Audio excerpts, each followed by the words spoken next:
Assalamualaikum dan salam sejahtera. Nah, anak sekalian, kita sampai kepada materi eh, ancaman non-militer.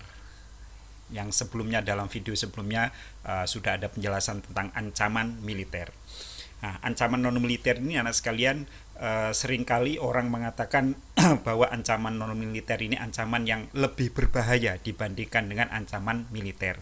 Kenapa?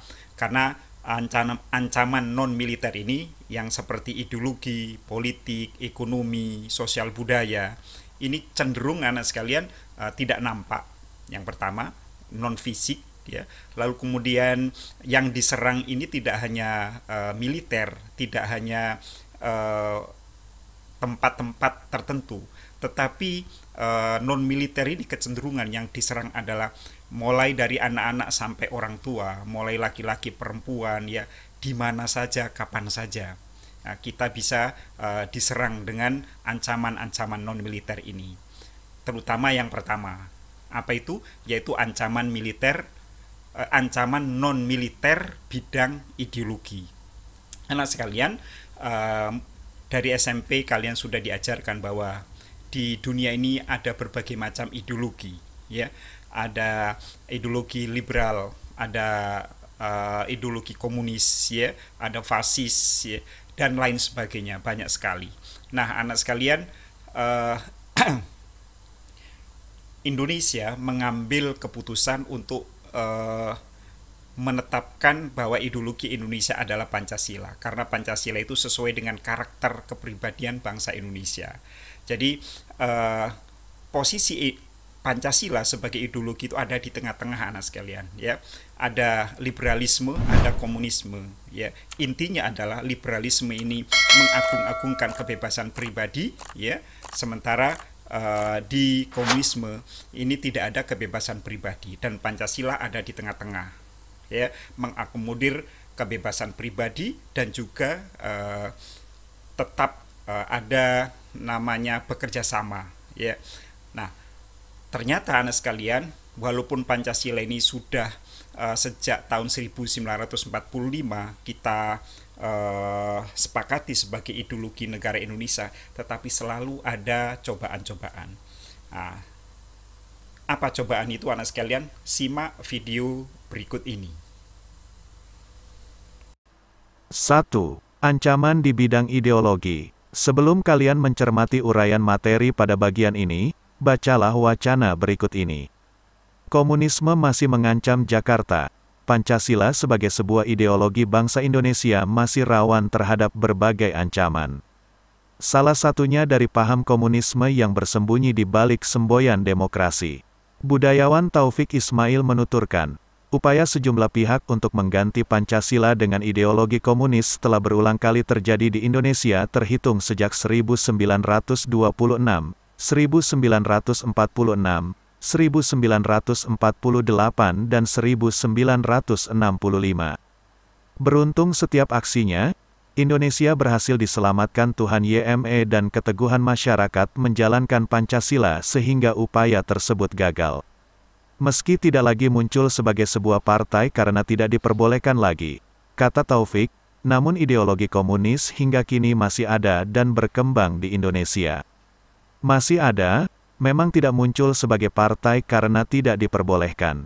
Akan tetapi, sebagai ide masih, dalam suasana yang liberalistis dan demokratis seperti sekarang, ujar Taufik saat menjadi pembicara dalam seminar Hari Kesaktian Pancasila dengan tema Menegakkan Pancasila di Universitas Mercu Buana, Rabu, tanggal 1 Oktober tahun 2014. Dalam penafsiran demokrasi misalnya, kelompok tersebut menganggap semua hal bisa dibentuk termasuk mewujudkan ideologi komunis. Semua cara mereka lakukan untuk itu, meski tidak seluruhnya nyata tapi sangat terasa keberadaannya. Karenanya, peran negara sangat penting dengan memegang teguh undang-undang, ujarnya. Dia mengibaratkan paham komunisme seperti penyakit menular yang terus menyebarkan pengaruhnya.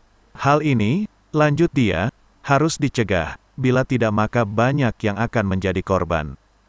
Berdasarkan penelitian literatur yang dilakukannya, dalam kurun waktu 74 tahun, penyebaran paham komunis di 76 negara telah membunuh 120 juta manusia. Artinya, sebanyak 4.500 orang per hari dibunuh. Tidak ada ideologi di dunia seperti itu, Hitler saja kalah karena cuma sepertiga. Ini bukan ideologi tapi penyakit menular. Kita menolak penyakit menular yang jahat.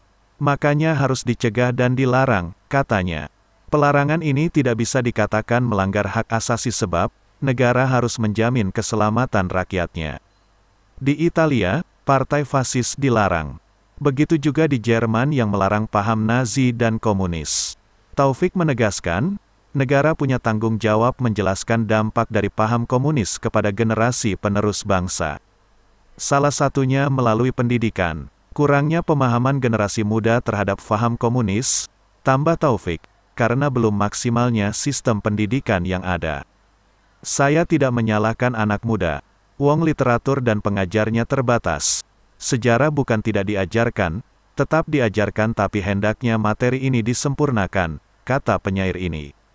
Pengamat politik Heri Budianto mengatakan, bukan hanya paham komunisme yang harus diwaspadai, tapi juga kapitalisme dan liberalisme.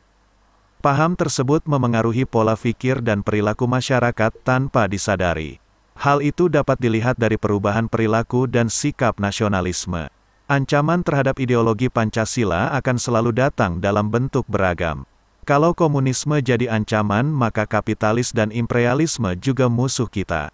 Di era sekarang ini yang menjadi sasaran tembak adalah mindset kita. Ini bentuk penjajahan baru, kata dia. Direktur Polkom Institute ini menyadari, kurangnya pemahaman generasi sekarang terhadap bahaya komunisme karena informasi yang mereka terima tidak bersifat faktual. Perlu ada pembenahan sistem pendidikan utamanya kurikulum agar pemahaman terhadap sesuatu itu utuh, paparnya. Sumber, http://nasional.sindonews.com. Nah, dari video tadi kalian bisa pahami bahwa komunisme merupakan bahaya laten. Bahaya laten artinya bahaya yang sewaktu-waktu datang. Sejak tahun 1926 sampai 1965, Indonesia ini selalu mendapatkan ancaman dari ideologi komunis, di mana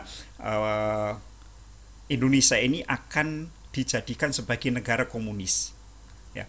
Komunis itu sangat tidak disetujui di Indonesia, sangat ditolak oleh bangsa Indonesia karena tidak sesuai dengan kepribadian bangsa Indonesia, terutama sila pertama, ya, yaitu ketuhanan yang Maha Esa. Bertentangan sekali dengan kepribadian bangsa Indonesia sejak zaman dulu, bahwa bangsa Indonesia itu bangsa yang religius, bangsa yang percaya akan adanya Tuhan, sementara komunis di dalam praktek kenegaraannya tidak mempercayai adanya Tuhan.